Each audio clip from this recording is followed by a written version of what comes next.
Boa noite, pessoal. Tudo bom com vocês? Bom, hoje eu quero trabalhar aí uma questão bem interessante, que é a questão da sincrise. Sabemos que o Mário Ferreira dos Santos é um filósofo antinômico. Ele dá positividade às antinomias, que de fato existem. Se a gente olhar para, por exemplo, a sabedoria judaica, em Eclesiastes 3, a gente vai encontrar ali o princípio temporal, há tempo para tudo, tempo para chorar, tempo para sorrir, etc. Ele vai citando várias antinomias de ordem ordinária. Isso indica antinomia. Então, a antinomia, a dualidade, não é um problema, até porque, assumindo as leis eternas, a lei do 1 e a lei do 2 nos dá justamente essa positividade, a unidade quanto oposição, oposição enquanto unidade. Não há unidade sem oposição e não há oposição sem unidade. Claro que a gente vai crescendo com e vai assumindo as outras leis, a lei do 3, a lei da relação, lei do 4, reciprocidade, yin yang, lei do 5, lei de proporcionalidade intrínseca e assim sucessivamente. Mas quando a gente observa a questão da oposição, a gente tem que colocar uma questão aqui, um acréscimo que eu dou. A oposição, ela não pode ser vista apenas decrescente ou concrecional. A oposição, ela cresce com e decresce com. Então, eu posso ver as oposições a nível dual, as oposições a nível ternarial, as oposições a nível quaternarial e assim sucessivamente. E ao mesmo tempo que eu cresço com em oposições, eu também decresço. Claro, eu estou pegando aqui o número 2 e estou dando uma positividade ativa. Só lembrar do yin e yang, o ativo e o passivo. O 2 aqui está como um ativo e vai binarizando, ternarizando, quaternarizando e também vai voltando, vai decrescendo. Então, as oposições, ela não pode ser vista apenas a nível de 2, ou seja, oposição eu celular. Existe uma oposição aqui nessa vida ordinária temporal. Agora eu estou com o celular nas mãos e estou gravando esse áudio. Então existe uma oposição entre eu, Anderson, e celular. Relação sujeito-objeto. É o primeiro vetor decadialético do sistema dialético, né, ferreiriano. O vetor sujeito-objeto. Eu, Anderson, sujeito, conheço o objeto. Eu, não eu, como diria o Mário em Filosofia e Cosmovisão. Esse não eu é impossível de ser esgotado, por isso que o Mário vai dizer que nós tendemos a olhar para esse objeto. Por exemplo, eu olho para esse celular e observo esse celular tanto em nível quantitativo quanto em nível qualitativo, ou seja, a partir do nível quantitativo, eu tendo para a res extensa, ou seja, eu tendo para o extenso, o tender para fora, enquanto quantidade. E ao fazer isso, eu uso a minha razão e homogenizo o celular na sua estrutura geral, unidade. Porém, eu também uso a minha intuição, o qualitativo, e a partir disso eu heterogenizo este celular. Esses dois vetores também, no sujeito que conhece o objeto, ou seja, o não eu, também aparece. Então, ao intuir, racionalizar o celular, eu vou conhecendo, desconhecendo. Então, veja que é impossível falar de crises sem perceber as dualidades a nível do eu e do outro, ou do eu e o objeto. E essas dualidades, ou essa dualidade, tende a um crescer com e um decrescer com. E aqui entra o tema da meontologia do nada relativo. Está tudo conectado. A década dialética, o sistema da década sagrada, o sistema meontológico, o nada relativo, tudo isso está conectado, está conectado. Não sei se vocês perceberam isso, né? Mas a filosofia do Mário, ela se autoconecta, ela está uma ideia está costurada na outra. A gente não pode retalhar o filósofo, como sabemos. Então, dito isso, voltando aqui, né, para uma temática importante, quando eu observo o objeto, eu observo o objeto dentro dessa crise. A crise, ela possui dois princípios que o Mário Ferreira dos Santos vai nos colocar, que é justamente a sincrise e a diacrise. A crise possui um sim e um dia. essa diacrise tende à separação, tende a se estender, tende para fora, e a sincrise tende à reunião. Repetindo, a diacrise tende ao extenso, tende a separar-se, e a sincrise tende à reunião, tende ao intenso. E só a gente lembrar da razão, intuição, o tender para dentro, o tender para fora. Então veja que, de fato, o pensamento filosófico do Mário, ele se autoconecta. Dito isso, a sincrise diz respeito à reunião. É a crise que se reúne, é a crise que se intensifica-se. E quando nós abordamos esse conceito ferreiriano de sincrise, eu observo uma narrativa bem importante, que é a narrativa abraâmica. Por que eu estou dizendo isso? Eu estou escrevendo agora o 3º volume da Filosofia Quadrante, a partir da perspectiva calviniana, de João Calvino. E a primeira parte eu estou trabalhando os graus teontológicos, ou seja, trabalhando a relação eu-Deus, ou seja, o conhecimento de Deus, que é um tema caro aí para o pensamento teológico, tanto da teologia católica quanto da teologia protestante. Como conhecemos a Deus? É uma pergunta importante, uma pergunta imponente. E, se eu não me engano, no capítulo 4, salvo engano, o tema que eu abordo ali é justamente uma dualidade nesse conhecimento de Deus, sinergicamente falando. Sinergia diz respeito ao movimento de dois, o movimento do eu indo até Deus, porque existe esse movimento. Calvinianamente falando, dentro do contexto soterológico, se é a doutrina da salvação, não existe um movimento do eu indo até Deus, ou seja, no movimento justificatório, onde Deus me salva, há apenas o movimento de ou seja, é a linha vertical, é Deus, por meio da cruz, transpassando, penetrando meu coração caído e depravado, não é isso? A gente chamar a caída. Então, o pensamento ferreiriano traz uma contribuição bem importante aqui no conceito de sincrise, dentro da perspectiva abraâmica. Por quê? Porque eu vou usar nesse capítulo, como eu tinha dito, 2 conceitos importantes, que é o conceito de humildade e coragem.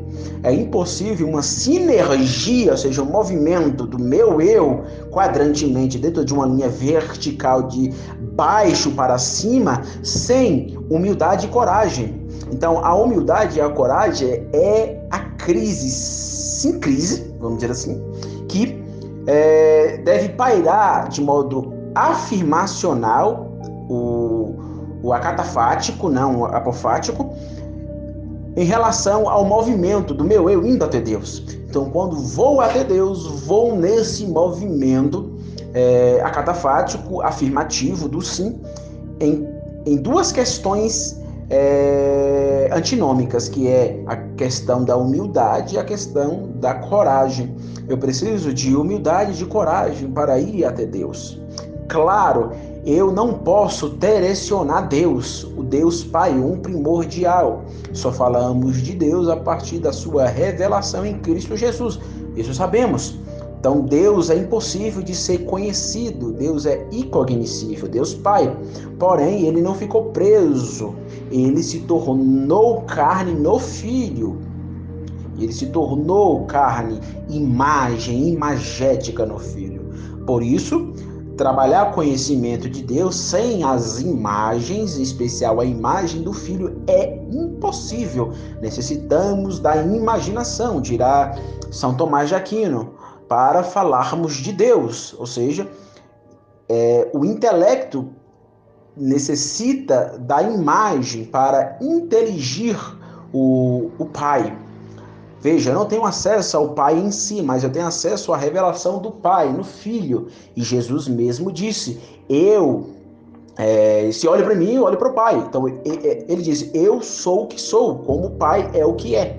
Então, quando olhamos para o Filho, estamos observando o Pai. Mas sabemos que dentro da perspectiva trinitariana, o Pai é uma pessoa e o Filho é uma pessoa. Então eu não tenho acesso ao Pai em si, tenho acesso à imagem do Pai. E quem é a imagem do Pai? O Filho, não é isso? Então, Para chegarmos até Deus, necessitamos dessa antinomia da humildade e da coragem. É impossível ir até Deus sem humildade e coragem. Coragem e humildade é a antinomia. E essa antinomia, ela não é diacrítica, ela não é uma diacrise que nos separa do Pai, nos separa de Deus, nos separa do um primordial dentro da perspectiva quadrante. Na verdade, o segundo princípio quadrante, ao usar a humildade e a coragem, ele tende a uma afirmação reunicional, ou seja, é uma reunião, é a crise enquanto sincrise, porque é a crise que reúne. Claro, onde há reunião, onde há sincrise, haverá diacrise. E onde aparece a diacrise? Quando eu digo que Deus é incognoscível. Deus separa do meu eu, Deus separa-se da humanidade enquanto diacrise. Mas onde há diacrise, há sincrise. Onde há sincrise, há diacrise. O Mário Ferreira dos Santos, em Filosofia da Crise, afirma essa positividade. Então, gente, quando nós observamos a coragem e a humildade, ou a humildade e coragem, uma narrativa aparece na perspectiva abraâmica, que é a narrativa de Abraão e Isaac, quando o pai pede Isaac, o único filho, né, o filho da promessa, quando Deus pede Isaac como sacrifício. O Kierkegaard vai usar um conceito importante dentro da perspectiva fideística, que é o conceito de salto. Há o salto na fé. E esse salto na fé, ele ultrapassa a razão. Ele não está racionalizando, ele está indo em direção ao teon. Ele está para além dos efeitos lógicos racionais. Ou seja, se a gente perceber a lei de Deus cravada na Neshama, no coração, sabemos que de fato Abraão achava aquilo um absurdo a níveis racionais. Porém, ele deu salto na fé. Salto no escuro é o salto no absurdo. De fato, houve um salto no absurdo ali. Kierkegaard está correto. E esse salto só foi possível porque ele usou a antinomia da humildade e da coragem. Então, é impossível chegarmos a Deus, consequentemente, filosoficamente falando, é impossível compreendermos o quadrante, em especial a triangularização eu, realidade e outro, sem esse salto de humildade e coragem. Coragem de ser é coragem de ser enquanto humildade. É eu me humilhar perante o Pai. É aquilo que o Jonas Madureira escreveu um livro sobre isso. Leia esse livro, é muito bom. Seja você protestante, católico, etc. Independente da linha que você segue religiosamente falando. Mas leia esse livro, Inteligência Humilhada, muito bom. Esse conceito de humildade tem um respaldo no trabalho do Jonas Madureira. Então, humildade e coragem. E o conceito de coragem tem um respaldo no Paul Tillich, sobre o conceito de coragem de ser. Claro, o Paul Tillich vai reverberar ali um pouco da teologia, de modo reducionístico, né? A teologia apofática. Porém, onde há o apofático, a negação, há também um afirmacional, o catafático. Então, a gente não pode jogar o Tillich na lata do lixo. Então, não é porque ele tem de apenas um pensamento apofático que ele está de todo errado, não é isso. Mas quando nós observamos humildade e coragem, temos aí dois autores importantes nessa perspectiva. O Jonas Madureira, que é um autor brasileiro, isso é bem interessante, e o Paul Tillich, um alemão estadunidense, né, que escreveu muito sobre o tema da coragem, a coragem do ser, a coragem do meu ser para ser. Então, eu só posso ser enquanto homem da coragem que salta na absurdidade, como fez Abraão, se eu for um ser humilde. E essa humildade está carregada de diaconia, de pacto amoroso, de serviço ao outro. É entender o princípio diaconal da cristologia, ou seja, eu não vim para ser servido, eu vim para servir. Eu só posso chegar a Deus a partir do momento que houver humilhação. Humilhar, como diria o Jonas Madureira, humilhar a minha inteligência, colocar a minha razão para orar e minha fé para pensar. Quando eu uso a minha razão para orar, eu estou diante do espírito de humildade. Quando eu sou corajoso, eu estou diante um fideísmo que pensa, uma fé que pensa. Então é justamente isso aqui. Então essa crise, ela é reuniacional, ela é reunitiva, ela reúne, se reúne quanto afirmativo. Claro, onde há sem crise, há diacrise, não tem como tirarmos a diacrise. É impossível o afirmar o catafático sem o apofático. Onde há a afirmação, há a negação. Onde há a negação, há a afirmação. É a antinomia, é a crise. Enfim, então é isso. Olhar para Abraão e perceber que ele é um arquétipo importantíssimo nessas duas questões filosóficas, a qual estou produzindo agora, que é o terceiro volume da Filosofia Quadrante. Filosofia Quadrante, no Amanhecer Filosófico de João Calvino, volume 3. Estou escrevendo nesse exato momento esse livro. E eu escrevi esse capítulo falando sobre a humildade e a coragem e senti a necessidade de trabalhar esses conceitos aqui, relembrando aí o Kierkegaard, Paul Tillich, Jonas Madureira. Tem aqui todas as implicações agostiniana, doiverdiana. Tem a questão da imagética na perspectiva tomística e outros pensadores aí que estão pressupostos, que eu não vou ficar citando aqui, senão eu ficaria aqui 1 hora falando. Então é isso. Busquemos a Deus nessa antinomia de humildade e coragem, assim como Abraão fez.